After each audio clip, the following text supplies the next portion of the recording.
नमस्कार मंडळी, सगळ्यात आधी तुम्हाला मकर संक्रांतीच्या खूप खूप शुभेच्छा. आज आपण तिळाची वडी कशी बनवायची ते बघूया. त्यासाठी लागणार आहे अर्थातच 1 वाटी तीळ, 1 वाटी शेंगदाणे, 2 वाटी गूळ आणि थोडंसं तूप. सगळ्यात आधी तीळ आणि शेंगदाणे छान खरपूस भाजून थोडंसं जाडसर बारीक करून घ्यायचं. त्यानंतर कढईत थोडंसं तूप टाकून त्यामध्ये 2 वाटी घेतलेला गूळ घेऊन अगदी 2-3 चमचे पाणी टाकून छान गूळ विरघळून घ्यायचा. गूळ छान विरघळून झाला की त्यामध्ये जे शेंगदाण्याचं आणि तिळाचं सारण होतं ते ऍड करायचं. त्यासोबतच वेलची पूड सुद्धा घालायची आणि असं करून 5 ते 7 मिनिटं परतून घेऊन तूप लावून ठेवलेल्या ताटामध्ये एकसारखं मिश्रण पसरून घ्यायचं. आपल्याला हव्या त्या आकारामध्ये वड्या करून घ्यायच्या.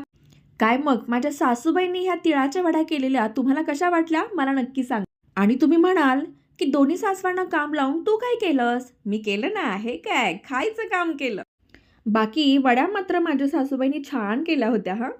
तुम्हाला सुद्धा असं सासवांना काम करताना बघून आनंद होतो का हो? मला कमेंट्समध्ये नक्की सांगा आणि जास्तीत जास्त या व्हिडिओला शेअर करा. तोपर्यंत बाय बाय.